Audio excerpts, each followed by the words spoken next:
Entonces vamos a iniciar con la lista. Aquino. Presente, doctor. Bastida. Presente. Cano. Presente, doc. Chávez. Presente. Cruz Madrid. Presente. Escamilla. Presente. Hernández Centeno. Luján Salinas. Presente. Aquí. Medina. Presente. Molotla. Ivana. Tiene un problema para entrar, doctor, pero ya está tratando. Pues ábranle la puerta. Pimentel. Presente. Rufino.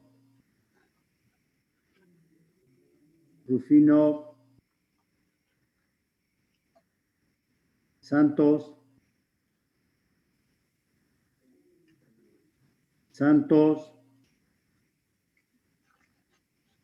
Telles. Presente, doc. Vega. Presente, doc. Zavala. Ahí está. Así Zavala les dice a sus alumnos, lleguen temprano, ¿no? Ahí está el maestro. Muy bien. Bueno, el día de hoy vamos a hablar acerca de un padecimiento que es exclusivamente del ser humano. No he visto en los animales porque no le hago a la veterinaria.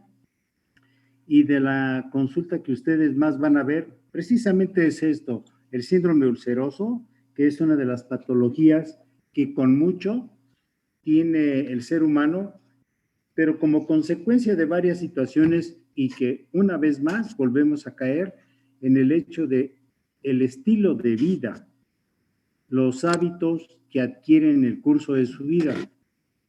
Y nos referimos al tabaquismo, al alcoholismo, pero ahora con mucha más frecuencia en los últimos 30 años que se descubrió, no que 30, 40, ya casi 40, 38 años que se descubrió el Helicobacter. Bueno, pues ya se le encontró un pretexto, ¿verdad?, para que nosotros encontremos que esta bacteria propicia con mucho enfermedades como enfermedad acidopéptica y otras infecciones del tubo digestivo, básicamente. No podemos pasar por alto el hecho de que, aparte del estilo de vida que ya hemos señalado, tenemos otras circunstancias que también son dignas de señalar, como los horarios inadecuados para la toma de alimentos o el que una persona tenga una condición de cierto tipo de alimentos irritantes y sea por gusto o por el hecho de que así los compró y así le salieron de picantes o de muy condimentados. El hecho es de que seguimos agrediendo a la mucosa. En los próximos minutos vamos a ver cómo, de alguna manera, nosotros debemos recordar algunos aspectos de la fisiología en relación a la fase gástrica y también a la fase encefálica, en la cual existen estímulos para que esa mucosa gástrica, a través de las glándulas fundamentalmente oxínticas, donde van a estar involucradas las células principales, hasta en un 80% que son las productoras del ácido clorhídrico. Pero no basta con que sepamos eso, sabemos que existen muchos otros factores que podrían estar involucrados en relación a la descarga de ácido, ¿verdad? Y que hacen que el estómago esté expuesto a un daño de la mucosa. También vamos a hablar acerca de algunos aspectos relacionados con esos factores protectores que tenemos, empezando por las prostaglandinas, que cuando existe bloqueo de las mismas, pues estas PGE2, resulta que si no producen el moco suficiente, pues ¿cuál protección? Aquí ya no entra tanto la producción de saliva y que ese pH que tiene que nos ayuda, no, aquí ya a estas alturas del partido, lo que más debe proteger son otras situaciones. Entonces nos vamos a dar cuenta que es la enfermedad acidopéptica un padecimiento que surge como un desbalance entre factores protectores y factores agresores. Esto quiere decir que nosotros, si tenemos por alguna razón una disminución de esos factores protectores, ya le estamos permitiendo a los factores agresores que nos causen un daño en esa mucosa gástrica y la mucosa duodenal. No podemos también pasar por alto el hecho de que participa con mucho en muchos pacientes, no en todos, obviamente, participa con mucho el estado de estrés con el que viven o vivimos muchas personas. Por ejemplo, ahorita los estudiantes del grupo 3143 están sumamente estresados porque están en la clase y les voy a preguntar. Ya tienen una descarga ácida adicional, ¿verdad? Entonces, vemos que existen factores que a veces quisiéramos controlar, pero si somos personas que fácilmente nos podemos estresar, ya tenemos factores en contra. También vamos a ver que es necesario que podamos distinguir entre un cuadro clínico y el otro. ¿Y a qué me refiero? Entre manifestaciones que nos hacen sospechar de enfermedad ácido péptica predominantemente gástrica o duodenal. Y ahí vamos a tener unas presentaciones clínicas que es obligatorio que interroguemos. Como decía mi maestro Flores en el Hospital General, si no preguntas esto, es que entonces no interrogaste nada. Y entonces quiere decir que nosotros tenemos que hacer tan exhaustivo y minucioso el interrogatorio. No basta con poner el letrero aquí en la diapositiva que diga anamnesis, no, hazla, cúmplela, llévala a cabo, tan exhaustiva como sea necesario. Ahora bien, aquí ya todos ustedes van a decir, ya sabemos cuál es la forma de diagnosticarla. Pues sí, ya hemos hablado en los 2 días previos que un método muy estandarizado y de alta resolución es el estudio endoscópico y que nos puede ayudar en mucho con biopsias, con cepillado, citología, pero también debemos de ser cuidadosos en cómo interpretamos lo que ahí nos reporta. También veremos que esta enfermedad puede propiciar otras manifestaciones como serían sangrado del tubo digestivo como consecuencia de la presencia de una úlcera gástrica o duodenal y que podría ser la primera causa por la cual acudirá el paciente, o sea, como único motivo que vaya el paciente al consultorio y diga, es que yo tengo frecuentemente vómitos de color oscuro que usted interpretará como pozos de café. Y a ver, Alejandra Telles, si yo le digo que el paciente está manifestando melanemesis, ¿a qué se refiere? Aquí es vómito con sangre. ¿Vómito con sangre de qué tipo? Como, o sea, no fresca. Es que se me fue la palabra. ¿Cómo se llama, doctora Jacqueline? Ese vómito con sangre no fresca, ¿cómo se llama? Es sangre ya degradada por el ácido estomacal. Se llama sangre digerida y no se llama ácido estomacal. Si tú ves artículos donde diga eso, tache, una espantosa X. Ácido gástrico. Nosotros hablamos en ese término, recuerda que así nos menciona la fisiología. Bueno, entonces ustedes se van a dar cuenta que tenemos que interpretar la información que nos da el paciente y la tenemos que traducir y vertirla en el documento. Otros estudios importantes que antes se les daba de verdad un gran peso eran los estudios radiológicos o de imagen con material contrastado varitado y que eran, digamos, el estándar que se usaba en ese momento. Pero conforme avanzó la endoscopía, pues qué bueno. También hablaremos de algunos aspectos relacionados con algunas pruebas específicas para determinar si hay Helicobacter Y ahora eso es fundamental que lo pidas. Prueba para hacer Helicobacter, para ver si existe Helicobacter, ya sea por biopsia, ya sea por aliento, ya sea la sérica. Es obligado. Y entonces habrá que, a partir de esos resultados, buscar la forma más adecuada para tratar al paciente. Entonces, en los próximos minutos, el doctor Francisco Cruz nos va a platicar del tema. Adelante, Francisco. Y buenos días a todos.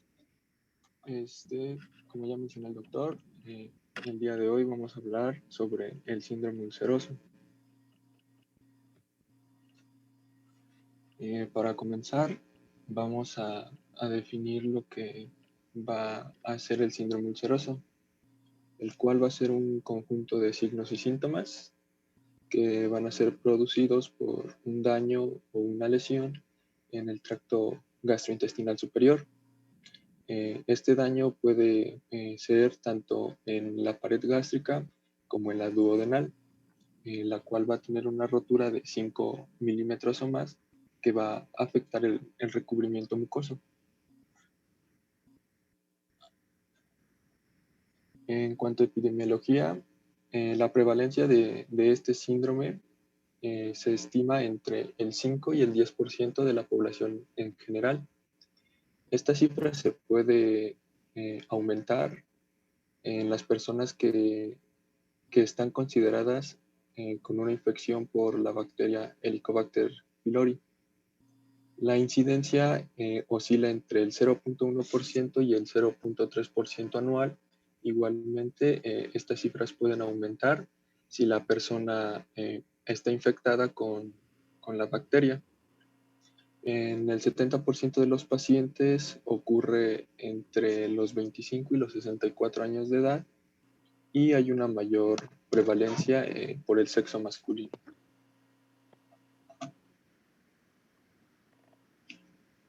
En cuanto a la etiología, vamos a tener como principal factor la bacteria Helicobacter pylori, alcanzando hasta un 48% de la causa principal del síndrome. Como segundo lugar vamos a tener fármacos AINE y como tercer lugar vamos a tener una serie de factores, más bien factores de riesgo que propician a que se desarrolle el síndrome ulceroso, que vamos a hablar, que va a ser como el tabaco, el alcohol, el estrés y algunos corticosteroides. Como mencionaba hace un momento el doctor en la introducción, vamos a tener factores protectores y factores agresivos que van a propiciar el desarrollo de este padecimiento. Como sabemos, por la parte de los factores protectores, vamos a tener la barrera de la capa mucosa gástrica, la producción de moco, la secreción de bicarbonato y las prostaglandinas E2, que van a propiciar el continuo regeneramiento de la mucosa gástrica. Para el caso de los factores agresivos, se va a ver un desbalance y va a haber un mayor predominio, en este caso de aumento de la secreción ácida, que va a estar dado principalmente por 3 células. La primera célula va a ser la célula parietal, que va a ser la encargada de la producción de ácido clorhídrico principalmente. La segunda célula va a ser la célula parietal, que va a ser encargada de la secreción del pepsinógeno. Y las células G, que van a estar encargadas de la producción de gastrina, que a su vez esta sustancia va a inducir a que haya una mayor producción de ácido clorhídrico por parte del estómago, aumentando los niveles de ácido y haciendo que el pH gástrico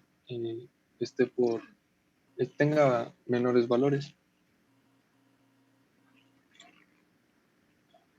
En cuanto a la bacteria Helicobacter pylori, va a colonizar el anto gástrico. va a ser como su principal ubicación. En cuanto al mecanismo de daño que va a tener, sus factores de virulencia en este caso sería la producción de ureasa. Esta va a ser muy importante porque va a tomar la urea y la va a convertir en amoníaco. Esto para neutralizar un poco el pH en el que se encuentra la bacteria dentro del estómago, que como sabemos va a ser ácido, y con la ayuda de la ureasa va a convertir a la urea en amonio y va a ser un ambiente más básico para que no le cause daño a la bacteria y pueda colonizar el estómago.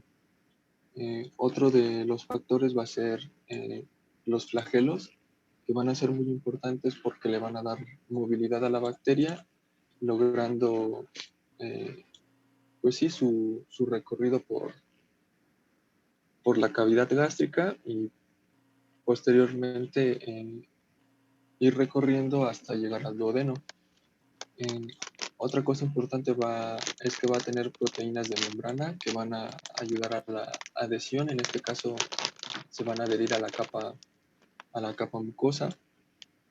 Y por otro lado van a ser las fosfolipasas, que son las que van a degradar el complejo lipídico glucoproteico para irse metiendo como, o sea, van degradando la capa y van perforándola conforme vayan tomando movimiento con los flagelos.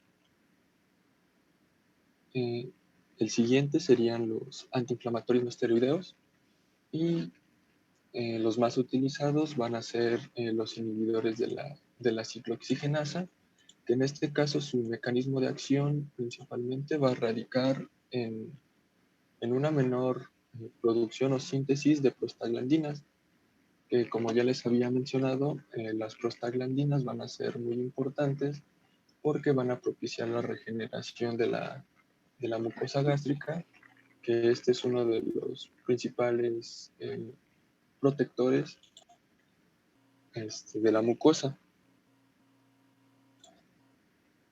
Va a haber una reducción de flujo sanguíneo, reducción en la producción de moco, bicarbonato y una disminución en el recambio celular. Es por eso que al no haber síntesis de prostaglandinas, todavía se incrementan más los factores agresivos. Los siguientes van a ser como factores más de riesgo, más que una causa, que van a propiciar el incremento de las probabilidades de desarrollar una úlcera péptica, que en este caso sería el estrés, que es bien sabido que el estrés va a ser un aumento radical en la secreción gástrica, haciendo nuevamente que el pH descienda de los valores de rango normal que oscilan en 2. Otro de los factores va a ser el uso de corticosteroides, que van a hacer una disminución de las defensas de la mucosa gástrica, un enlentecimiento de la generación de células epiteliales y glándulas gástricas. Estos corticosteroides van a impedir igualmente el recambio celular cuando se produzca daño. No va a haber una reparación óptima para poder hacer que haya una buena protección de la mucosa ante el ácido. Eh, Otro de los factores va a ser cuando nuestro paciente tenga el hábito de fumar, el tabaco. Hay estudios que asocian la aparición de úlceras pépticas en personas que son fumadoras. Es más frecuente en fumadores y va a dificultar la cicatrización y favorece las recidivas. Otro de los factores es cuando el paciente presenta alcoholismo. Igualmente, el alcohol en altas concentraciones produce lesiones gástricas. Igualmente, va sobre el pH que va a manejar el estómago, igualmente descendiéndolo, haciéndolo factor de riesgo para presentar lesiones. Otro va a ser el café, que igualmente aumenta la secreción ácida. Todos estos factores, como se dan cuenta, actúan directamente sobre el pH, por así decirlo, del estómago, haciéndolo más ácido de lo que normalmente es, y pues es un factor muy importante. Se pierde ese equilibrio entre factores protectores y los factores agresivos, y pues con estos hábitos que el paciente puede tener, pues incrementa las posibilidades de desarrollar una úlcera. Otro de los factores que se menciona a menudo es el síndrome de Zollinger-Ellison. Este síndrome se caracteriza por un aumento descontrolado en la secreción de hidrogeniones. Esto es causado por tumores secretores de gastrina, que como ya les había mencionado, la gastrina es un estimulante para las células parietales para que éstas puedan aumentar la producción de ácido clorhídrico. Es por eso que se menciona que este síndrome también puede desarrollar la aparición de úlceras. En cuanto al cuadro clínico, generalmente nuestro paciente va a llegar a contar un dolor epigástrico. Este dolor usualmente va a ser localizado, no se va a irradiar y va a dar inicio cuando el estómago se encuentra vacío o en periodos prolongados de ayunas. Otro de los síntomas que nuestro paciente va a referir va a ser la acidez, la cual puede aparecer en cualquier momento del día, y refieren que esta acidez puede calmar cuando ellos ingieren alimentos, cuando hacen alguna comida, cuando ingieren algún antiácido, y lo van a describir como un hambre dolorosa, un dolor penetrante o quemante. Otro de los signos característicos que van a presentar va a ser la pirosis. Y como ya lo hemos estado viendo en clases anteriores, también es característico de la presencia de las úlceras que nuestro paciente presente regurgitaciones. Entonces, como ya se pudo dar cuenta, vea que existe un dolor epigástrico, como vimos en dispepsia, que existe una sensación de acidez o agriedad, o una sensación que se describe como desconfort. Siento una molestia, no la puedo describir y por eso le pongo el nombre de desconfort, o sea, algo molesto. En donde habitualmente el paciente en su lenguaje te dice en la boca del estómago y no te dice en el hipocondrio derecho ni te dice en el izquierdo. Habrá que considerar que otra manifestación importante la vamos a encontrar cuando dice pirosis. Oh, entonces ya tiene reflujo, síndrome de reflujo, tiene que. Y luego regurgitación, otra vez. Entonces, ¿qué será? Vean ustedes que no es tan sencillo. Y entonces, por eso nuestro interés en que nosotros podamos interrogar cuanto podamos es fundamental. Y ahorita se van a dar cuenta que en la exploración también debemos tomar muy en consideración este tipo de datos que nos va a proporcionar el paciente.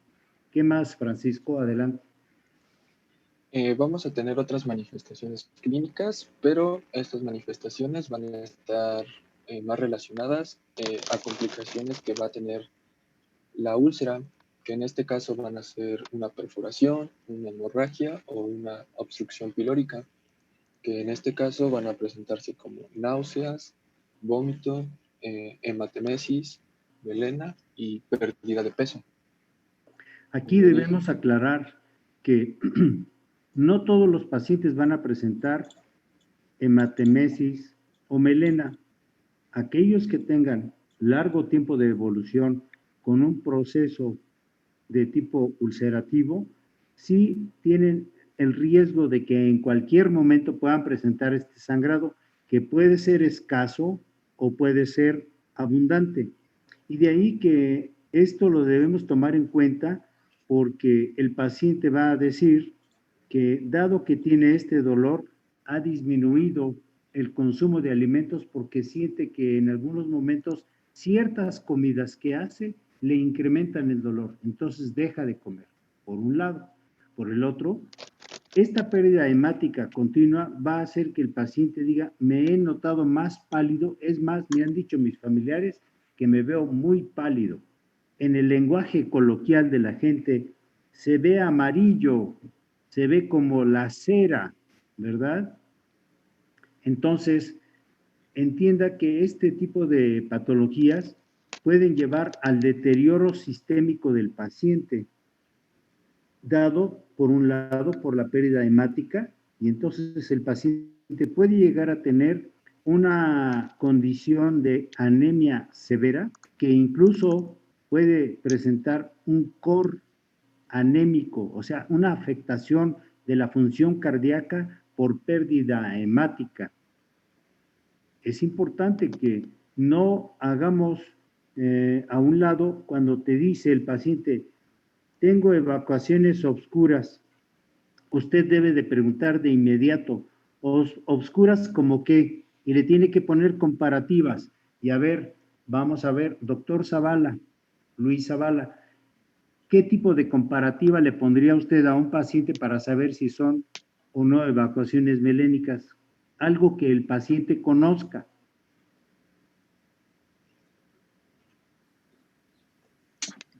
¿Comparaciones? Sí, usted le dice, si le dice el paciente, tengo evacuaciones o defecaciones obscuras. Usted, a ver, ¿obscuras como qué? No, pues obscuras.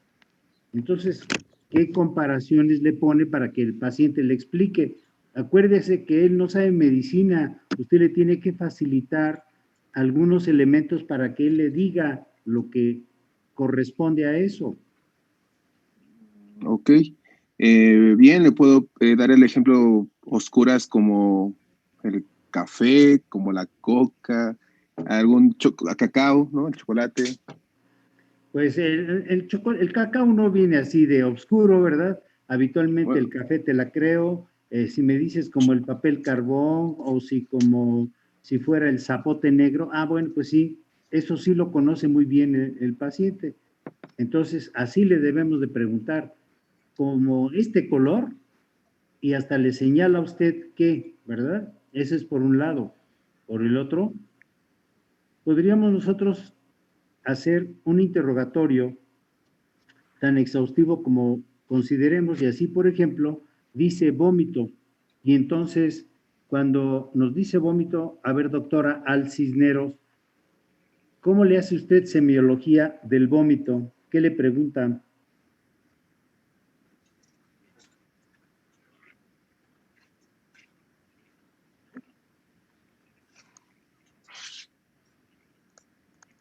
Doctora Cisneros.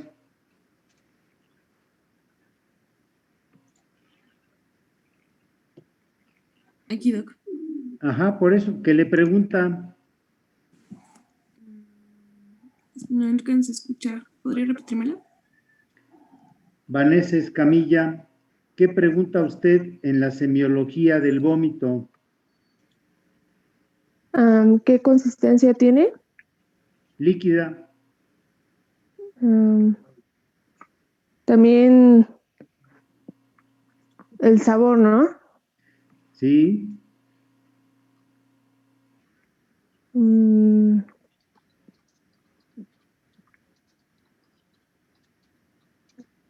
Ayer se los dije.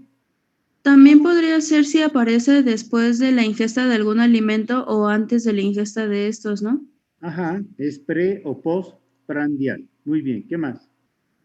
La frecuencia, ¿no? La frecuencia de ¿Cada cuánto? Una persona que se identifique, que diga para saber quién habla, porque ya no sé. Acá, Gaby. José Manuel. ¿Y allá? ¿Allá quién? Gabriela. A ver, Gaby.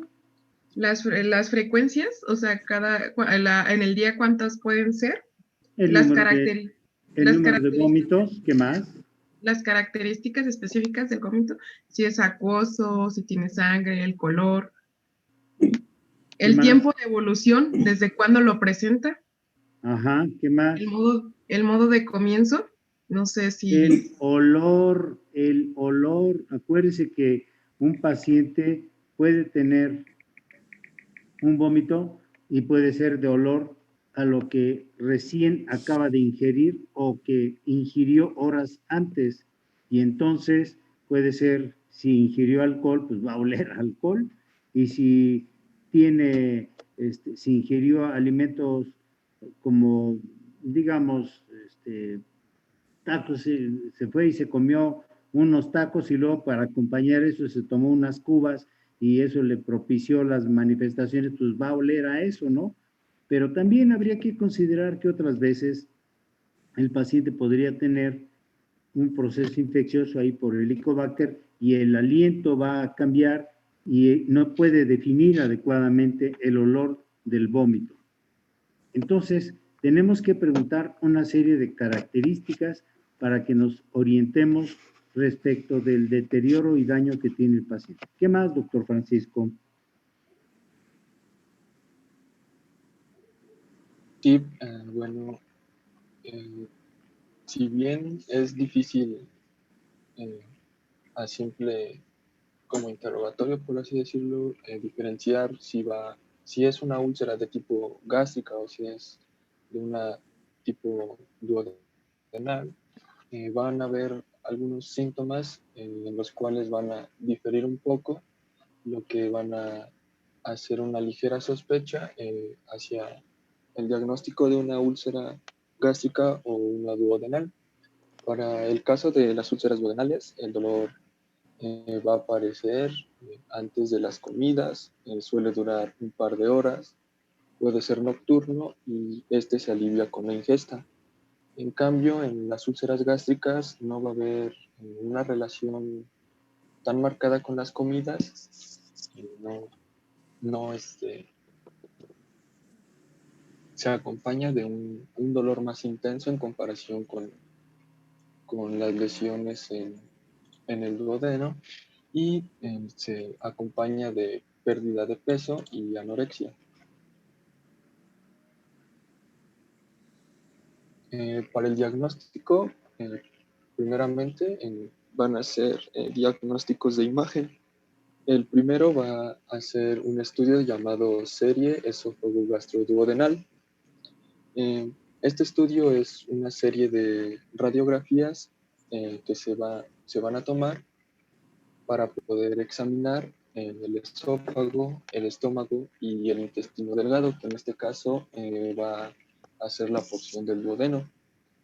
En este estudio se ingieren de 480 a 600 mililitros de una sustancia que va a contener bario y en algunas ocasiones se le puede agregar cristales de bicarbonato y en este caso el estudio va a ser llamado estudio con doble contraste. Es muy importante tener un adecuado y completo llenado gástrico con esta solución, ya que es uno de los errores más comunes el no llegar al llenado completo y no va a lograr esa opacificación de las estructuras y puede producir una exploración negativa. Entonces, aquí a lo que se refiere su compañero es que para que yo pueda mandar a hacer una serie esófago-gastroduodenal, el paciente debe tener ayuno por lo menos de 12 horas. Primera. Sobre todo considerando que hay algunos pacientes que pueden tener ya larga evolución y puede tener una úlcera prepilórica y que haya condicionado ya un cierto grado de estenosis. Entonces, debo de pensar en ello y por lo menos 12 horas previas no ingesta de alimentos para que se pueda hacer el estudio pensando que pudiera tener algo ahí remanente. 2, debo considerar que el bario debe estar lo suficientemente diluido como para que lo pueda deglutir lentamente el paciente, ya que a veces el sulfato de bario puede propiciar náusea o vómito. No es una situación que todo el mundo pueda tolerar. Este estudio habitualmente requiere que el radiólogo tenga esa capacitación para que coloque al paciente de pie y después en diferentes posiciones le va a tomar las impresiones radiológicas o imágenes.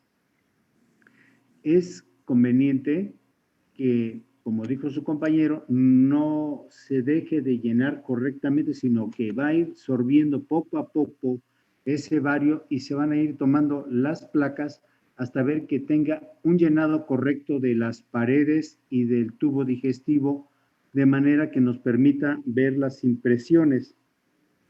No sé si puso alguna imagen de ello, pero ¿qué buscábamos antes cuando hacíamos esto?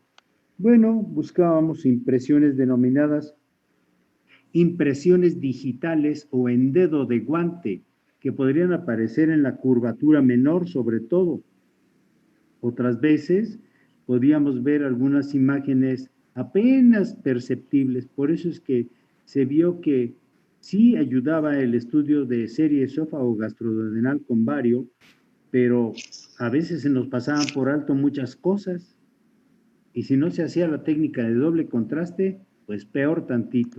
Entonces, se debe de saber analizar, sobre todo cuando se llega a donde está el bulbo duodenal, cuánto distiende, si queda estrecho, y para encontrar un nicho ulceroso ahí de menos de 1 centímetro, la verdad es muy difícil.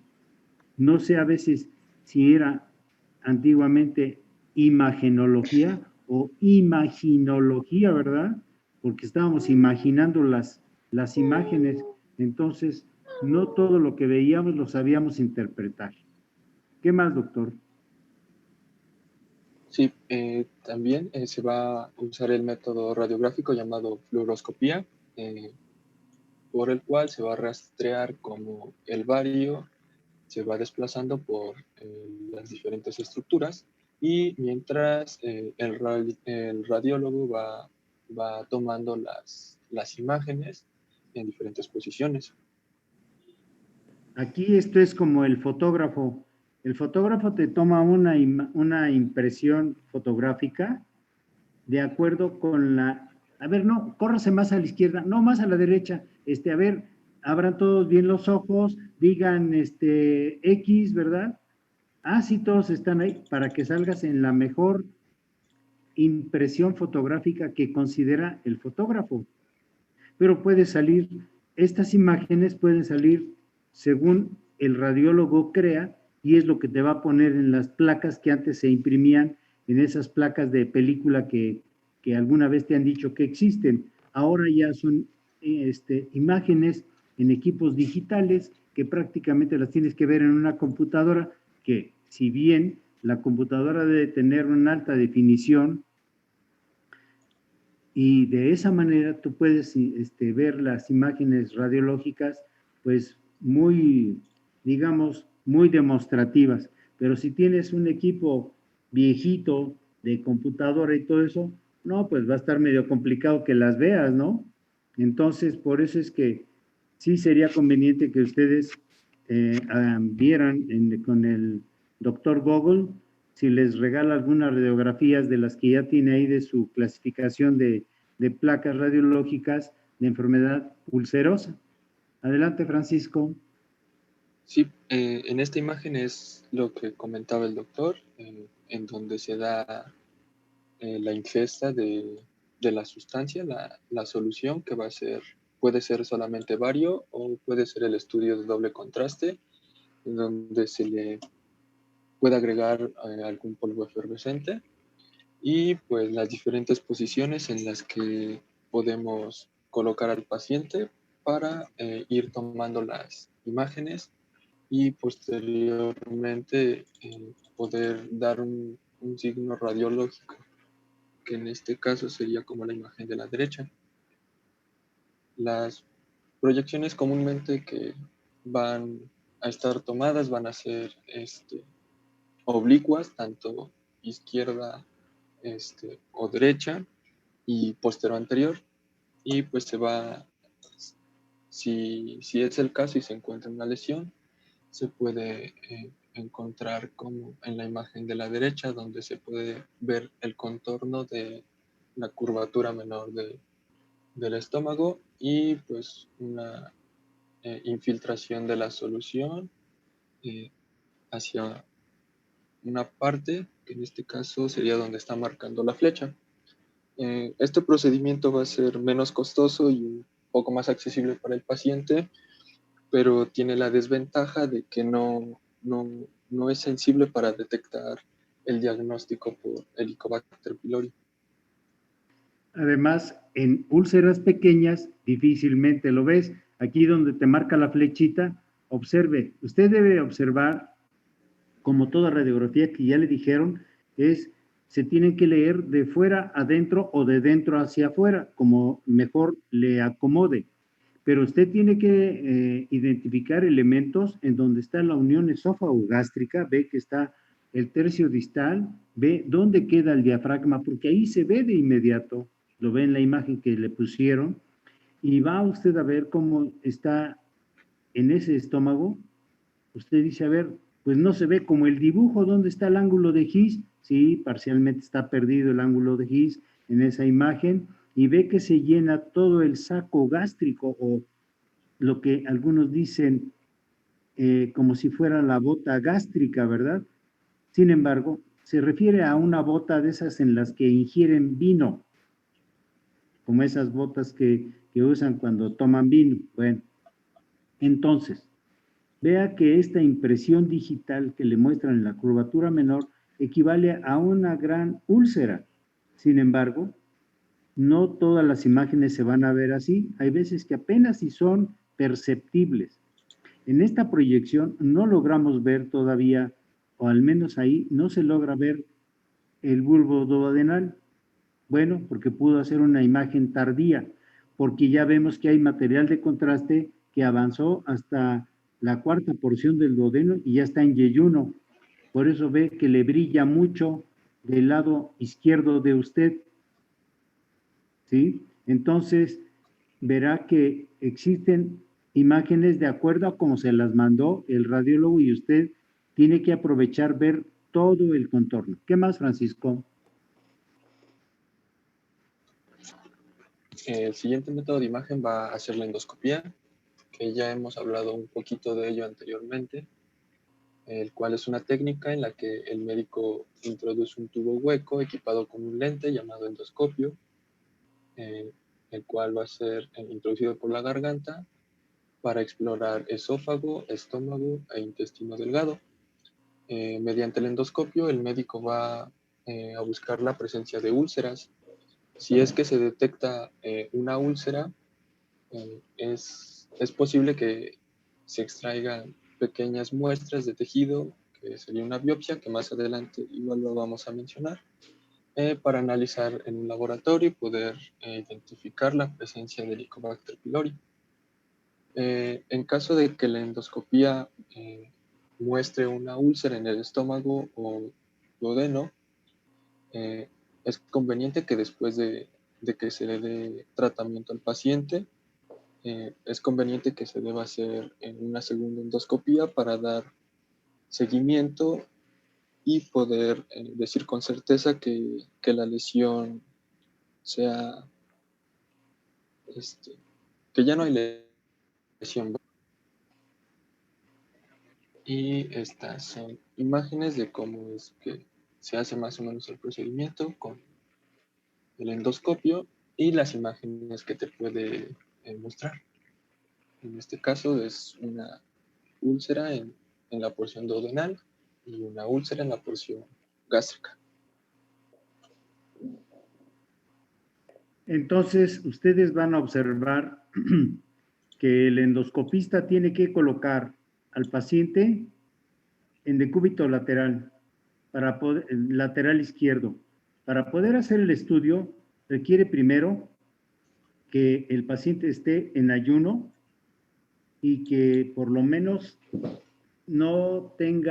se le indica que no debe de estar deglutiendo moco con secreción nasal. Esto es porque se acumula a nivel gástrico y no permite ver correctamente. Por otro lado, tiene que sedar al paciente para que permita que el estudio se lleve a cabo lo mejor posible. En la actualidad, los endoscopios cada vez son de mejor calidad y definición, ya son en alta definición, son imágenes que van a ser a través de un equipo que se llama procesador de imágenes, que está adaptado a donde está la pantalla del endoscopista, pues son las que nos van a permitir ver con mejor claridad lo que hay dentro de esta cavidad gástrica. Ahora, vean ustedes que el médico va a describir las imágenes que ve en una pantalla grande como esa que ustedes observan del dibujo. Antiguamente esas imágenes no las veía así, las veía directo. Ven que el endoscopista tiene el equipo sujetado con la mano izquierda y entonces ahí lleva un lente, ahí directamente tiene un lente y él ve directamente con ese, y antes solo él veía, nadie más veía. Ahora, si ves esa pantallita, él ya no ve por ese lente que tiene ahí, que está agarrando, sino ya lo ve en la pantallita y le da todo lo que él veía así en chiquito ahí, pues ahora ya lo ve amplificado, para que pueda ir transcurriendo o pasando de la cavidad oral, las valléculas o hasta el esófago, va viendo en 360 grados y lentamente va insuflando, o sea, le va metiendo aire para que se dilate el segmento que va a ir visualizando, y si tiene mucha secreción y moco, lo aspira o lo irriga y lo aspira. Entonces va avanzando poco a poco. Cuando el endoscopista ya tiene cierta experiencia, a veces pasa muy rápido el endoscopio y entonces no se logra ver del todo. A veces el exceso de confianza del endoscopista no nos permite ver como quisiéramos porque pasa demasiado rápido. Entonces pueden quedar lesiones inadvertidas. Entonces lo que va a buscar es características de la mucosa, color de la misma, si existe nicho ulceroso, si está sangrando, si está hiperémica, si está con fibrosis, si está con un fondo o lecho blanquecino como si fuera fibrina ahí adosada. Es decir, diferentes características. Y si el proceso tiene cronicidad, buscará si hay un estrechamiento en el segmento que está analizando. Asimismo, verá los pliegues de la mucosa gástrica en toda su extensión. Buscará ver si son hipertróficos o hipotróficos, o si es una mucosa gástrica atrófica, característica, por ejemplo, del viejo. De tal manera que tendrá que ver a qué tipo de gastritis correspondería. Y para ello, si se encuentra un sangrado, muchas veces el sangrado le llega a, digamos, caer esa sangre en el fibroscopio o en el etnoscopio y resulta que ya no le deja ver, entonces tiene que retirarse lo más rápido posible para limpiar y volverse a meter. No todos los endoscopistas saben abordar paciente con sangrado activo. Hay algunos que te dicen, no le puedo hacer nada porque está muy intenso el sangrado y no puedo. Pues precisamente muchas veces la endoscopía es la que nos va a ayudar a que pare el sangrado porque le aplica clip o le aplica una solución que sea para hacer esclerosis y deje de sangrar. Entonces, muchas veces algunos endoscopistas, pues, no lo hacen porque o no están capacitados o tienen miedo, ¿verdad? Puede surgir eso. Muy bien, ¿qué más, Francisco? Sí. Otra de las pruebas que no es como indicativa para ver si hay daño ulcerativo o alguna lesión, sino el estudio de la biometría hemática va a radicar en la presencia de sangrado, que en este caso se ve desde el interrogatorio, que en este caso el paciente refiere a hematemesis o melena. Es importante este estudio para descartar una posible afectación por anemia, y en este caso se le haría una prueba de biometría hemática para ver los valores, cómo se encuentran, si están en un rango normal, o si es el caso que el paciente presente un sangrado crónico, verificar si no tiene la presencia de una anemia ferropénica. También es importante realizar pruebas de coagulación, pruebas para detectar el grupo sanguíneo y RH, y pues valorar la pérdida sanguínea y de ser necesario con los estudios de grupo sanguíneo y RH hacer uso de derivados hemáticos para transfundir al paciente. A ver, una pregunta así rápido. Doctora Alexa Pimentel, ¿cuánto es la hemoglobina normal del hombre? Más fácil no te la puedo poner. Está entre del hombre, Sí, valores de 28 o 32. no, eso quizá me quisiste decir hematocrito. No, ahí lo tienes enfrente de ti. Dice de 12 a 16 gramos. Y el de la mujer ahí lo tienes enfrente, en lo que le puso su compañero. Ahí está la diapositiva. Le estoy preguntando algo que tiene ahí. Hay que leer las diapositivas, mis niños. Doctor, yo había leído la del hombre como 13-17. ¿Por qué se dan las variancias como entre bibliografías o así? Bien, hay una serie de cosas que tenemos que considerar. Hay rangos que son permisibles y que usted sabe muy bien que no pasa a mayores. Si el paciente tiene 12, para un hombre sería baja. Sin embargo, puede tener un rango de variabilidad en que pueda tener entre 13 o 14 como mínima y 12 como mínima, digamos, tolerable, que no le afecta para la función de transporte de oxígeno.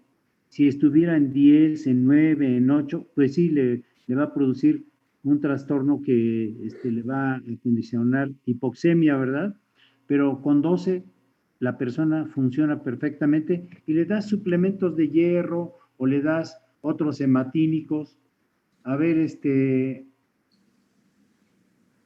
doctora Rufino, ¿cuál hematínico conoces? Aparte del fumarato ferroso o sulfato ferroso.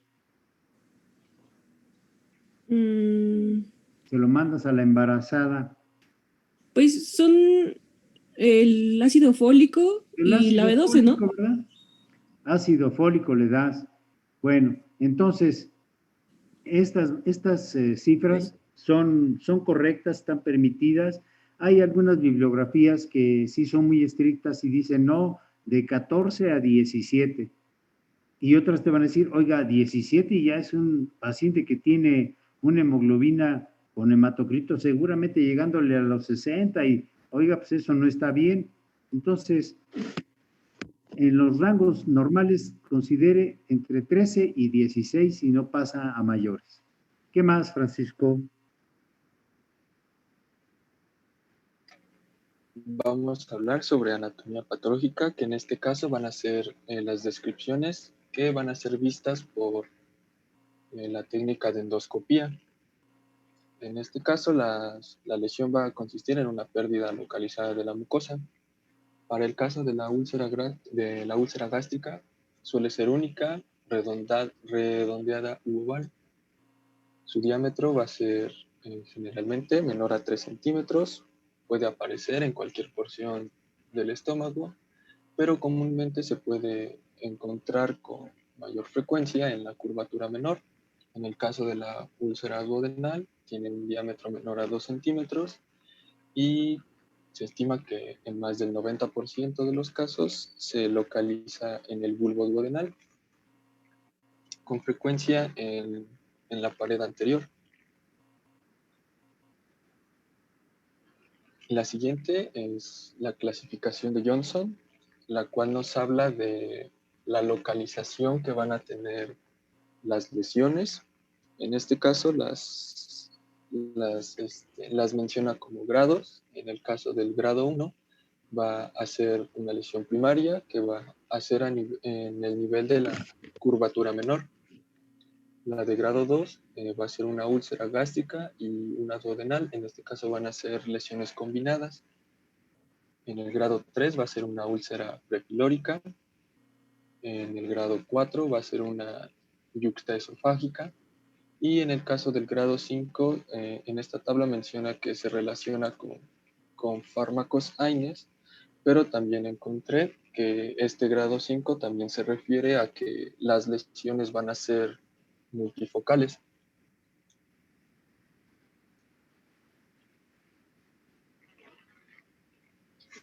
Otra de la clasificación es la clasificación de Forrest.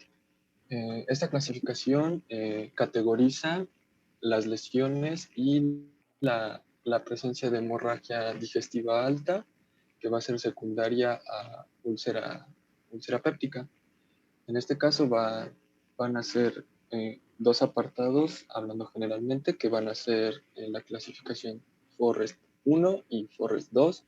Para el caso de la Forrest 1 van a ser hemorragias activas, y la clasificación de Forrest 2 van a ser hemorragias recientes.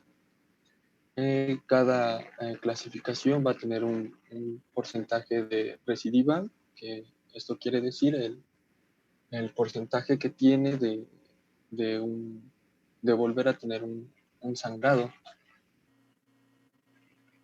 En estas imágenes se presentan las lesiones, que en este caso, la primera, que sería la categoría de Forrest 1A, va a haber un sangrado activo. El sangrado activo que ven, ese sangrado se llama en chorro o en sangrado en jet. Así lo van a describir los endoscopistas. ¿Qué más? La segunda categoría, que sería Forrest 1B, va a ser un sangrado en capa. Esto quiere decir que es un sangrado como intermitente.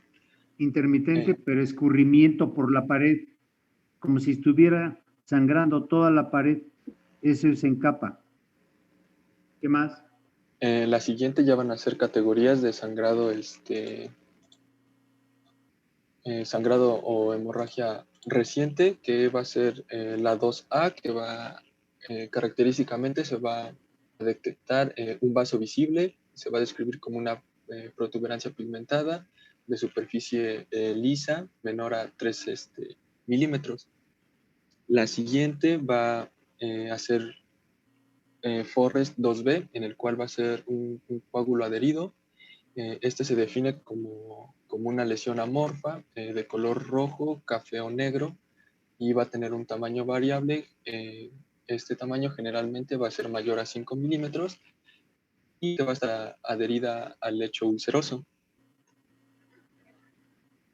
La siguiente va a ser la categoría de Forrest 2C, la cual se dice que es una mácula plana y se describe como una mancha pigmentada plana que no va a tener relieve y va a ser evidente en el lecho de la úlcera.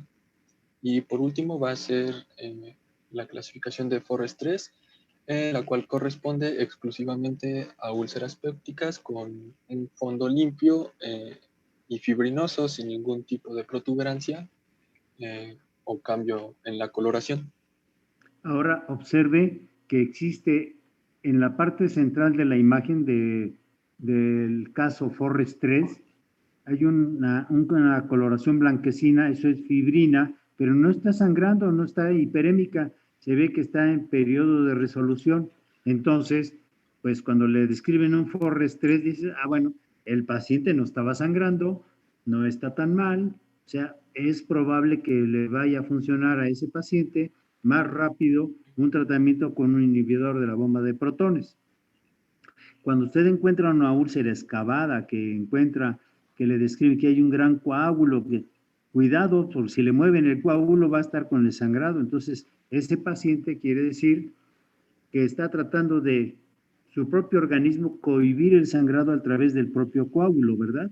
Entonces, como se da cuenta, por ejemplo, en la Forrest C, aquí vemos cómo hay ese nicho excavado grande, que puede ser de 1 a 1,5, 2 centímetros, que puede tener un fondo sucio a veces, pero también vea que se ve de un color café y otras veces se puede ver de un color café grisáceo.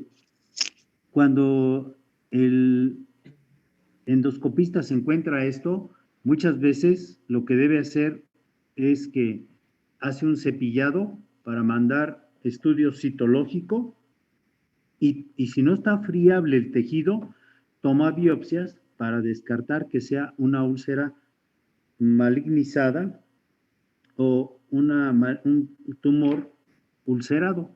Tiene que pedir el estudio histopatológico. ¿Qué más?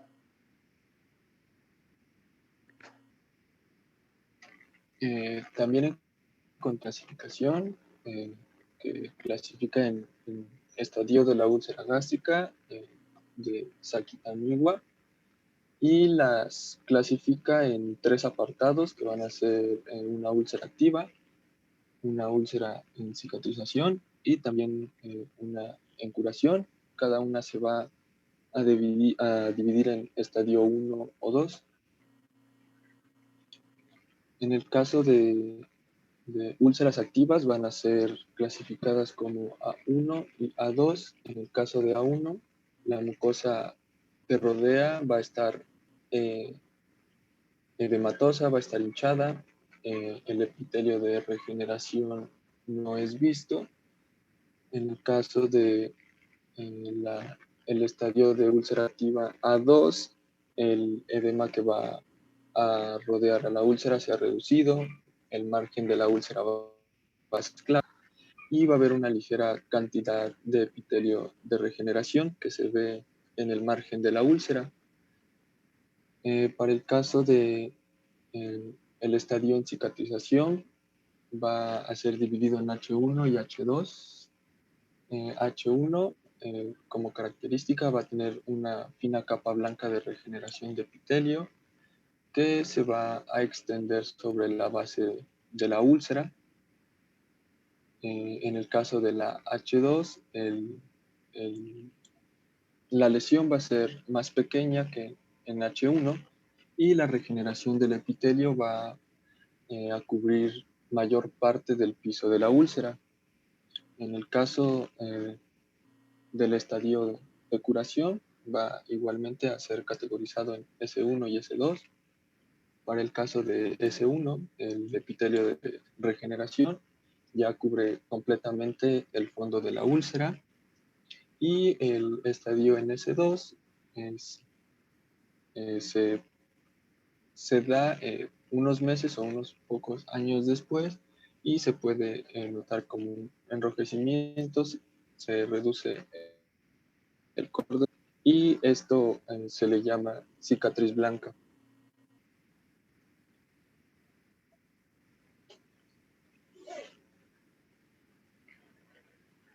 Ahora vamos a pasar a las pruebas para detectar Helicobacter pylori. Este tipo de pruebas se utilizan para detectar una infección por Helicobacter pylori en el estómago y la parte superior del intestino delgado, que en este caso va a ser la porción del duodeno.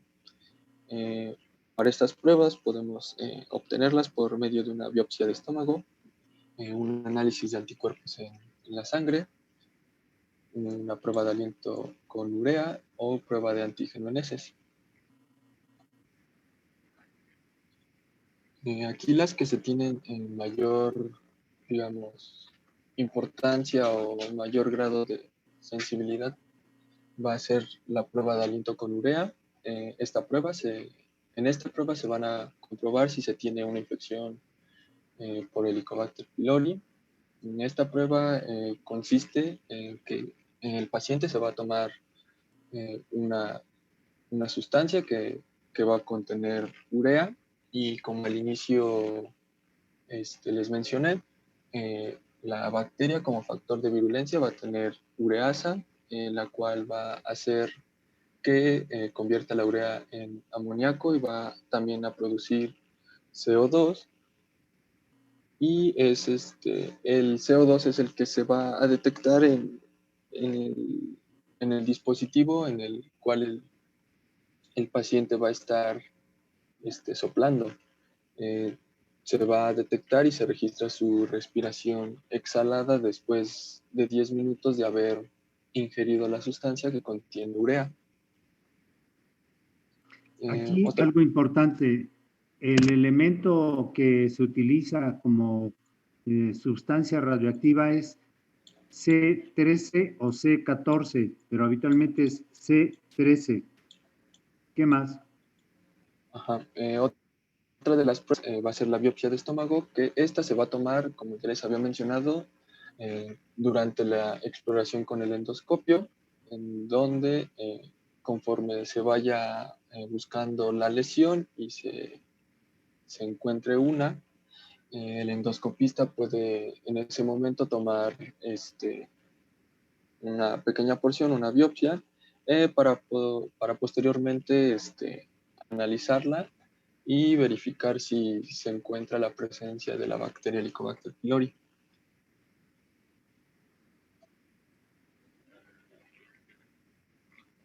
Otra prueba que se puede realizar es la prueba de antígeno en heces, que esta prueba de antígenos en heces puede ayudar a apoyar el diagnóstico por infección o para averiguar si el tratamiento contra la erradicación por Helicobacter ha funcionado, y pues se va a tomar una pequeña muestra de heces y se van a analizar los antígenos, que en este caso van a ser como respuesta. Si se encuentran presente antígeno, quiere decir que el sistema inmune ha montado una respuesta contra esta bacteria, y por lo tanto se especifica que está infectado. Igualmente pasa con el análisis de anticuerpos en la sangre. Se va a tomar una muestra sanguínea al paciente, e igualmente se buscan anticuerpos específicos que el sistema inmune va a producir como respuesta a la infección por Helicobacter pylori.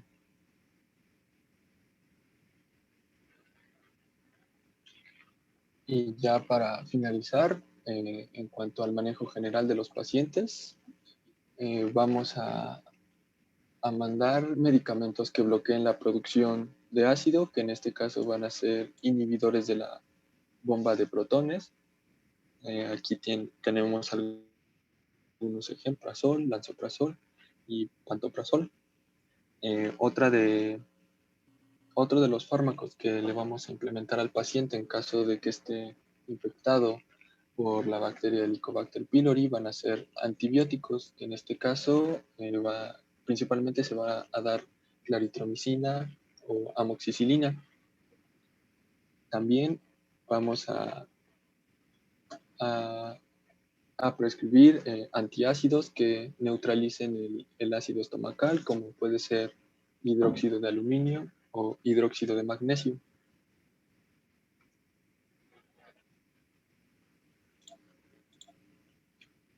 También podemos implementar medicamentos que protejan el revestimiento del estómago o del intestino, como es el caso de subsalicilato de bismuto, misoprostol o sucralfato. También, hablando de tratamiento no farmacológico, es muy importante hacer hincapié en el paciente que modifique el estilo de vida al que, digamos, está acostumbrado, ¿vale? Que en este caso sería evitar los factores de riesgo que anteriormente habíamos mencionado, que es el caso del tabaco, de la ingestión de alcohol o de café, y en el caso de que igual el paciente consuma frecuentemente antiinflamatorios no esteroideos, es igual importante hacerle hincapié que no es correcto el uso prolongado de este tipo de fármacos porque es uno de los principales factores que propician el desarrollo de una úlcera péptica. Y ya sería todo. Entonces aquí, como se dio cuenta, usted tiene toda la oportunidad de poder diagnosticar este tipo de patologías, que es de lo que más frecuentemente va a tener en su consulta, sea institucional o particular, y que pues debe de manejar diferentes esquemas de tratamiento antibiótico, ya que muchas veces el paciente puede ser, o bueno, la bacteria puede ser resistente y no es tan fácil que pueda terminar con el Helicobacter. A veces requiere de usar el esquema de medicamento con medicamento, es decir, omeprazol junto con claritromicina junto con metronidazol. Ese sería un esquema. Otro esquema, omeprazol, claritromicina y peptobismol. Otro esquema, omeprazol, amoxicilina y metronidazol. Otro esquema. Fíjese cuántos esquemas ya llevo. Hay varios esquemas que se pueden usar. ¿Qué quiere decir esto? Cuando hay varios esquemas, es que ninguno es específico y que no se debe de confiar porque no siempre erradicamos. Existe dentro del grupo de pacientes a los cuales se les hizo erradicación aparente del Helicobacter, todavía un 10% de personas que pueden presentar manifestaciones clínicas persistentes como las que inicialmente nos dijeron. Entonces, el paciente cree que usted no le dio un tratamiento adecuado, ¿no? Lo que debe saber es que de ese 10% de pacientes que aparentemente habían erradicado, ese 10% puede tener todavía manifestaciones secundarias al Helicobacter. De ahí que se tiene que estar muestreando después de haber terminado el tratamiento, por lo menos debe de hacerle otra prueba sérica o de aliento al mes de que ya concluyó ese tratamiento.